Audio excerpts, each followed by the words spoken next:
to Two Tall Guys Talking Sales. I'm your host for this session. I'm Sean. And I'm Kevin. And together we're going to talk about a unique problem that you might be having in your sales process, in your sales world. This 15 minutes is designed for salespeople, sales managers, and CEOs of the company that are trying to increase their revenue and trying to be more productive in your sales processes. So let's get started. Welcome back to Tall Guys Talking Sales. Today we're going to hammer on the idea of, does your organization hold salespeople accountable for a lack of performance? Now, before anybody says, oh, this is all doom and gloom, we want to preface this by saying, hey, we're under the impression and assumption that no leader of good people wants anyone to be surprised if there's a change in their employment status, right? Nobody should ever be surprised that they're getting let go, right? That should be a non-starter. That should be a non-starter. Yeah. Good. So let's talk about that a little bit as well. So we're having communications that salesperson knows that they're not performing to expectations. The expectations have been previously assigned and they're realistic expectations. There's a good one. Yeah. So we're going through that process, and now we've had conversations, so they're not surprised. So what do we do then? So we're having problems. They're not performing.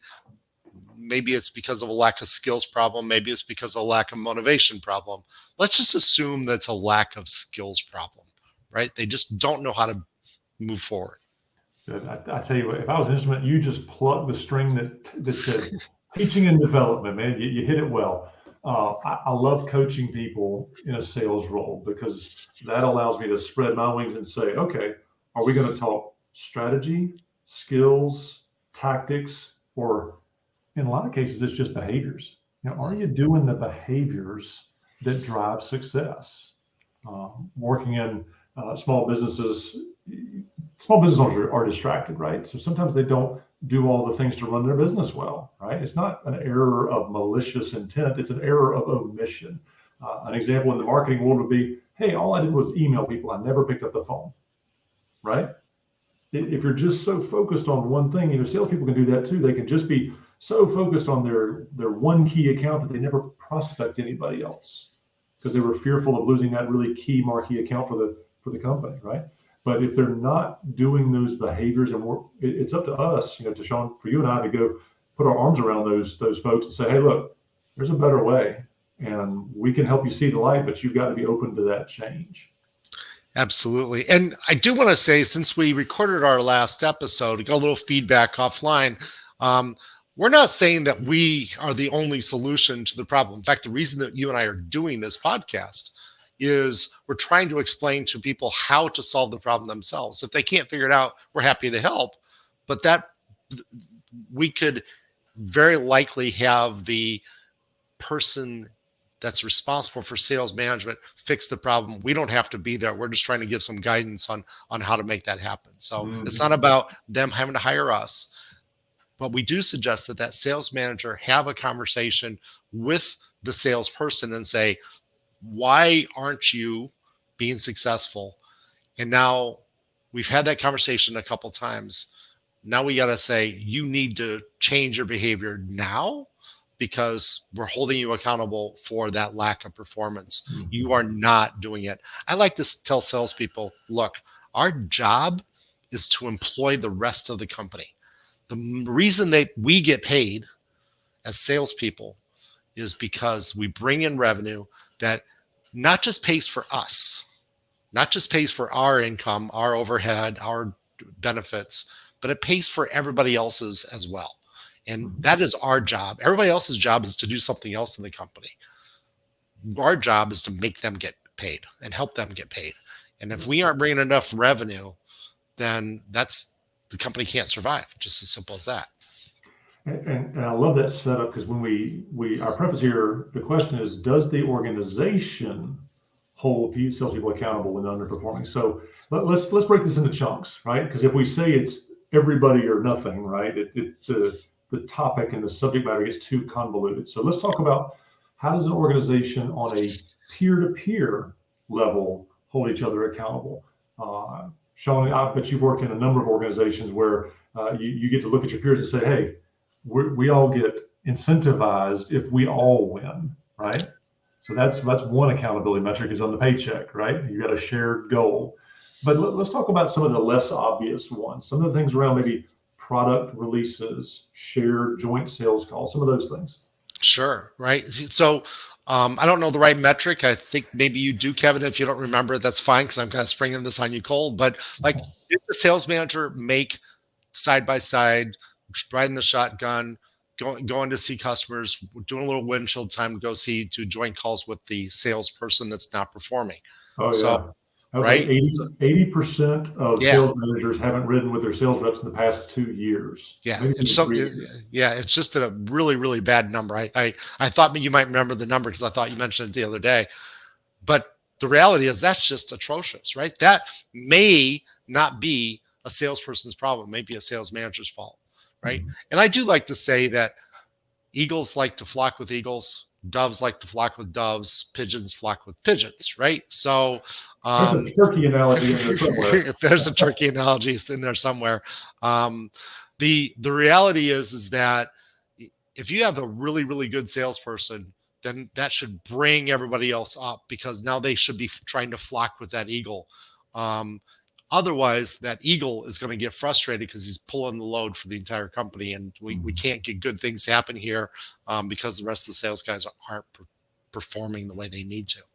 Yeah, yeah. And for holding, a team accountable, holding a person accountable in a team, you're just thinking through the um, if somebody's underperforming, uh, why?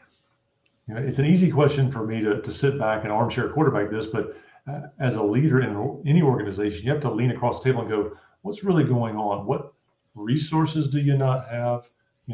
Putting the onus out there like, hey, tell me why or tell me how I can help you win and tell me why you're not winning now. And let's work through these details because at the end of the day, I love your phrase, Sean, the rising tide lifts all ships. Right? The rising tide is rising revenue and it Right. lifts everything else. You build budgets when you build revenue. You want a bigger IT budget? So we got to sell more. We want new capital equipment. We really need to sell more so we can fund that or shorten the Right. loan time on that. Everything can come back to a sales being a bigger part of the solution. So, Yeah. And the holding each other accountable goes to just showing up for work on time, right? And being there and doing the work you have to do. And sure, we have issues that come up in our personal lives. Kids need to go to the doctors, school events, whatever the case may be. But the expectation among the sales team that you're doing everything you possibly can to get this to happen, and I'm doing everything I possibly can to make it happen as well if I'm another salesperson. I think that's the hold accountable as well for performance because I expect that my peers are going to work hard. I'm going to work hard. And, if there's still problems after that, then we can have those conversations. But let's just make sure that we're all showing up and doing the job as well as we possibly can. yeah. So for the operations professionals and engineers out there that may not have a ton of sales exposure, if you're watching this remotely or after the fact, um, I think it's probably useful for us, Sean and I, to talk about two things. One, expectations versus reality, but also what does a healthy sales culture look like from an outsider looking in, right? How can people see that you have a healthy sales culture that not only lifts up the people who are underperforming, but high fives when there's a success or victory? Sean, any steering thoughts there? Yeah. So if everybody is in the same building, which is a nice way to have it if you're a small business, um, that culture of we brought in a order, let's celebrate. I wrote about this in my book. You can see the cover of it roll over my shoulder here. Um, I am a firm believer that little wins along the way need to be celebrated and people need to get credit for those things. So holding people responsible for their performance goes both ways. You reward those people that are doing the good things. So you create little incentives along the way. That also kind of points out the people that aren't performing because they're not getting those little wins. This is a little bit to what you were saying at the beginning of the show when you said it should not be a surprise, right? So if we see that Jerry is never getting rep of the week, is never getting the new order of the week, the big order of the week, or whatever that little metric, little contest is, that's a signal to everybody, including Jerry. Hey, it's time for you to step up. And what's going wrong, right? And you need to voice your opinion. And it can't be about, well, I don't have as good of accounts. I don't have as this. I don't have that. It could be, but don't let it be an excuse. Let it be, can you help me get this? Can you help me get this? As opposed to, I don't have. Yeah. Uh, in small businesses or small sales teams or sales organizations, I like to paint the analogy of, if there's a fire in the kitchen, everybody grabs a bucket, right? So when you want to see your teammates win, they also want to see you win. That kind of sales culture is really healthy. So I know we set this up by talking about what do you do when someone's underperforming, and often the behaviors of those around them when they're underperforming, if the underperformer is being shunned, set in the corner, or people are kind of, it's kind of like getting the yips, right?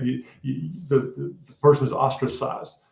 That is the unhealthy sales culture. That's where there's backstabbing and this kind of things. Those are cultural things that have to get rooted out quickly by leadership. But for the outsiders looking in that says, hey, what does the sales culture look like? When you see somebody, high-fiving somebody for, hey, thanks for flipping me that lead. They were a better match for my personality.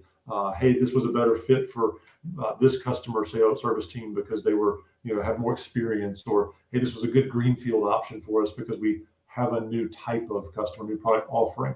Pitching in is a good sign of a healthy sales culture. So when we talk about looking for people being held accountable for poor performance, I often like to also look for, what does good performance look like?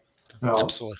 the fun topic that you and I were talking about offline was the expectations versus reality. So dig in on that. That was a fun topic for us. Yeah. So let's talk about that. So a lot of times, the rest of the organization doesn't understand how difficult sales is. Um, Sales is one of the hardest professions out there. And unfortunately, most salespeople don't get trained adequately when they are young people. They learn their job on the job. Just fact of life, right? There's only 80 some universities that offer a bachelor's degree, be a BA or BS in sales. Most salespeople, when they were growing up, when they were going to school, when they're going to secondary school, when they're in the military, whatever they did to after they got out of high school, they did not think, I'm going to be a sales guy. That's my dream. So sometimes the expectation is, well, they're just going to come in and make it rain, to steal a really bad terminology that I just don't like. But the reality is do they actually have the skills to do that? So underperforming salespeople, does the organization have the expectation that they're going to be fantastic on day one? Maybe that's an unrealistic expectation. And let's work with the organization so that everybody can be expected to win and has the tools to win and be successful. Yeah, I think that if we said nothing else, that would be the punctuation point, right? You could say that having the right expectations to win, exclamation point, drop the mic. Uh, But what that looks like in reality, right? You come into a sales organization as a VP of sales, a salesperson, a BDR, and you get there and you are saddled with this idea that there's sales enablement, there's tools, there's collateral, artifacts, scripts, sequences, things, right, that drive success in the sales arena. And you've got a quota that matches that, and you realize that once you get into your pipeline that there hasn't been business development in a year, 6 months. There's been no digital selling for 6 months, a year, 2 years. And you realize that you're really playing from a rear position, not a forward position. So that kind of expectation management becomes really key. Kind of like time management. Sean, I'm looking at our clock here and I just ran us out of time, man. I'm sorry. I think it's time for us to wrap up. I have a feeling we're going to be talking about this subject in a future episode, and I really do hope people come back and enjoy it. But for now, I think we have to be done. Nah, thanks, Sean. Thanks for joining us again for this episode of Two Tall Guys Talking Sales. Don't forget to tune in next week where we'll tackle your next issue. If you've got a question between now and then, drop it in the comments and we'll try to address it on our next podcast. Happy selling.